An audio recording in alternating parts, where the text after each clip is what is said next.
Que livro é esse que temos em mãos? Este livro é a base de tudo que iremos aprender neste curso. Este livro é que nos dá autoridade de nos chamarmos de cristãos. Vamos meditar um pouco sobre a Bíblia, que é a palavra de Deus inspirada por Deus. Lemos em 2 Timóteo 3,16: toda a Escritura é inspirada por Deus e proveitosa para o ensino, para a repreensão, para a correção, para a educação na justiça. A Bíblia não é um livro qualquer. Deus usou homens comuns, porém santos, para transmitir a sua vontade à humanidade. Deus não ditou as informações, ele soprou a sua palavra sem excluir a personalidade do escritor. Por isso, nós somos julgados pela palavra de Deus e não temos o direito de julgá-la. A Bíblia não contém a palavra de Deus. Ela é a palavra de Deus.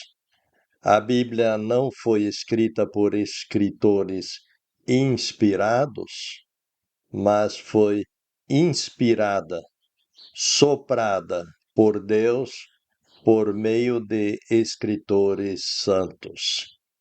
A Bíblia não se torna a palavra de Deus para nós a partir do momento em que mexe conosco.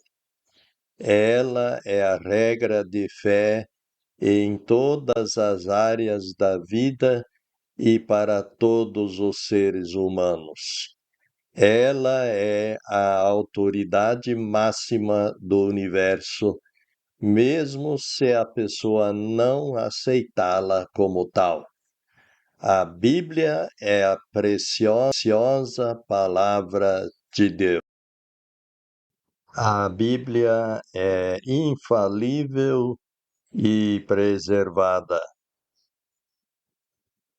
Lemos em 1 Pedro, capítulo 1, versículo 24: mas a palavra do Senhor permanece para sempre. Sendo que a Bíblia é a palavra de Deus, ela é infalível, apesar de ter sido transmitida por intermédio de homens. A Bíblia, portanto, não contém erros e jamais se engana. Sempre podemos confiar nela. Jesus nos assegura que até o menor pontinho da escrita hebraica não passará, porque com certeza lhes digo, até que tenham passado o céu e a terra, nem um jota ou uma queraia da lei de modo nenhum terão passado, sem que todos tenham sido cumpridos. Quem quer que seja, pois, que transgredir um destes mandamentos, mesmo sendo dos menores, e assim ensinar aos homens, será chamado de menor no reino dos céus. Mas aquele que os praticar e ensinar, esse será chamado de grande no reino dos céus. Mateus 5, 18 a 19. Além de não conter erros, a Bíblia também é preservada por Deus. Lemos em 1 Pedro 1, 24 a 25, que toda carne é como a relva, e toda a glória humana como a flor da relva. Secou-se a relva, e descaiu a sua flor, mas a palavra do Senhor permanece para sempre. Ora, Essa é a palavra da boa mensagem que lhes foi anunciada. As cópias dos textos originais foram feitas com tanto cuidado que podemos dizer com toda certeza que quando seguramos a Bíblia traduzida para o português em nossas mãos, estamos segurando a palavra de Deus. A Bíblia, a palavra de Deus, ela está concluída, completa na sua revelação à humanidade. Nós lemos em Apocalipse, capítulo 22, versículo 18, o apóstolo João escrevendo: "Cotestifico, pois, a todo o ouvinte das palavras da profecia deste livro. Se alguém lhes acrescentar algo, Deus lhe acrescentará as calamidades descritas neste livro." A revelação da vontade de Deus foi progressiva.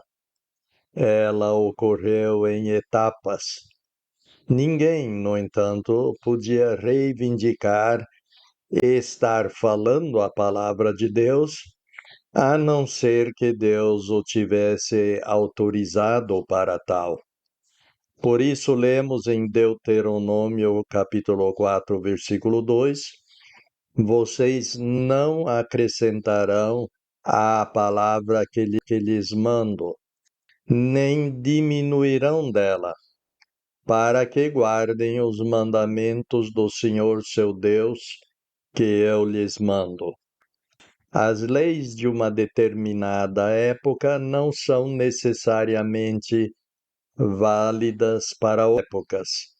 O mandamento dado a Adão e Eva no paraíso já não faz sentido para nós, porque as árvores do conhecimento do bem e do mal e da vida já não existem.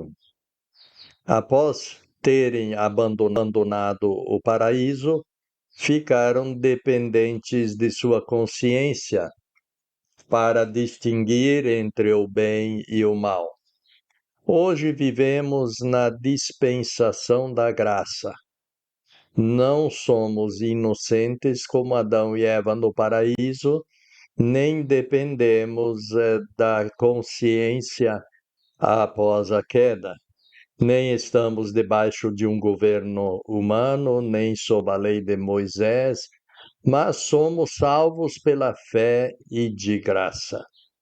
Após esta época, ainda vem o reinado do Senhor Jesus Cristo por 1000 anos. Porém, o texto de Apocalipse 22, 18 afirma: "Cotestifico, pois, a todo o ouvinte das palavras da profecia deste livro. Se alguém lhes acrescentar algo, Deus lhe acrescentará as calamidades descritas neste livro." Nos demonstra que a Bíblia foi completa com a escrita do livro de Apocalipse através do apóstolo João, em torno de 95 Anno Domini. Por essa razão, já não há necessidade de revelações especiais, línguas estranhas, profecias e outros tipos de informações extrabíblicas nos nossos dias, que alguns dizem vir do Espírito Santo. Devemos tomar muito cuidado, porque na maioria das vezes estas informações, recebidas por revelação nos nossos dias, são mensagens vindas de demônios e entram em contradição com a palavra de Deus. Não seguimos pastores, nem igrejas, nem profetas, mas ao Senhor Deus e sua vontade, como revelados na completa e perfeita palavra de Deus. Quantos livros tem a palavra de Deus e como ela é dividida? Lemos em Lucas capítulo 24, 44, e disse-lhes: São estas as palavras que lhes disse, estando ainda com vocês, que era necessário que se cumprisse tudo o que foi escrito a meu respeito na lei de Moisés e nos profetas e nos salmos. Em João capítulo 16, versículos 12 a 13, lemos o seguinte: Jesus falando: Tenho ainda muito o que lhes dizer.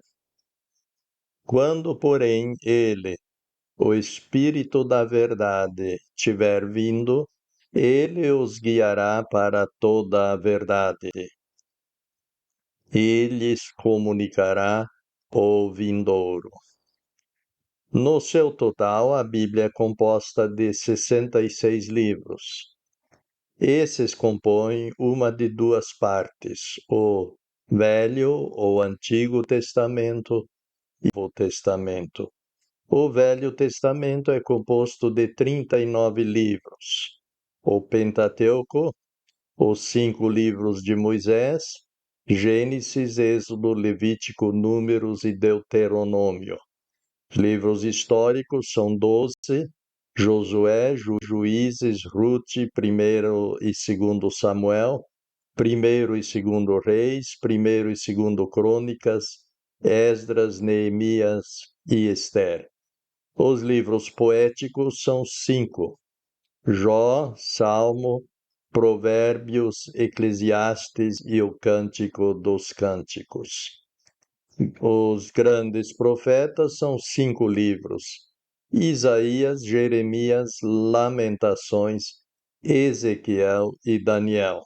Os pequenos profetas consistem de 12 livros: Oséias, Joel, Amós, Abadias, Jonas, Miqueias, Naum, Abacuque, Sofonias, Ageu, Zacarias e Malaquias.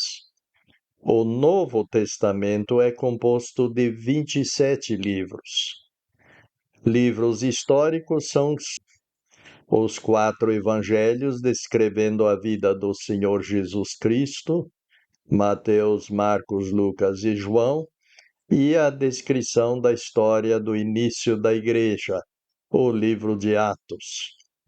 Temos 13 cartas paulinas, Romanos, 1ª e 2ª Coríntios, Gálatas, Efésios, Filipenses, Colossenses, 1ª e 2ª Tessalonicenses, 1ª e 2ª Timóteo, Tito e Filemão. Além disso, cartas gerais escritas pelos autores, que são 8 livros: Hebreus, Tiago, 1ª e 2ª Pedro, 1ª, 2ª e 3ª João e Judas, e um livro profético que é o Apocalipse. Jesus avisou que os apóstolos ainda não receberam toda a informação que ele lhes queria transmitir, e ele iria transmiti-la no futuro. Estes são os livros desde Romanos até o Apocalipse. Veja o que Jesus disse em João 16, 12 a 13. Ainda tenho muito o que lhes dizer. Quando, porém, ele, o Espírito da Verdade, tiver vindo, ele os guiará para toda a verdade. Ele lhes comunicará o vindouro. O Antigo Testamento tem este nome porque Deus fez uma aliança no Monte Sinai com o povo de Israel após terem saído do Egito. Sendo que Deus requereria de um animal para haver perdão de pecados, esta aliança foi chamada de testamento. O Novo Testamento começa de fato com a morte do Senhor Jesus Cristo, que era o testador. A antiga aliança fracassara devido à incapacidade do ser humano de guardar a lei de Moisés, que era a lei de Deus. Deus fez uma nova aliança em que Jesus derramou seu sangue pelos pecados da humanidade para herdarmos pela fé no seu pagamento a vida eterna.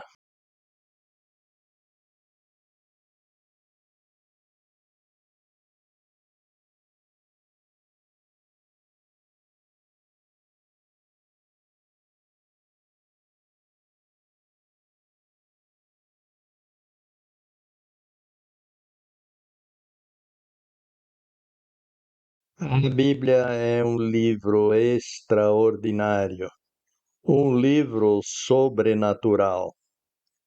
Lendo qualquer livro escrito por um autor nos nossos dias, não será difícil encontrar contradições no mesmo. É possível dar muitas gargalhadas ao ler o livro Perestroika de Mikhail Gorbachev, por exemplo, devido às contradições nele contido. Tem situações em que ele faz uma afirmação no topo de uma página e na mesma página ainda escreve o oposto. E foram os comunistas ateus que mais perseguiram e debocharam do cristianismo bíblico. Graças a Deus temos um livro escrito durante um período de cerca de 1.600 anos, por cerca de 40 autores diferentes das mais diversas profissões, camadas sociais e origens, desde políticos até pastores de ovelhas, desde um médico até pescadores, desde um candidato a faraó a um teólogo formado. Tudo isso em vários países diferentes, em provavelmente 3 línguas diferentes e 3 continentes diferentes. E agora vem o impressionante, sem nenhuma contradição. Só temos uma explicação para isto. Temos vários escritores, mas somente um autor, o Espírito Santo de Deus. Participe deste estudo com profundo respeito pela Palavra de Deus.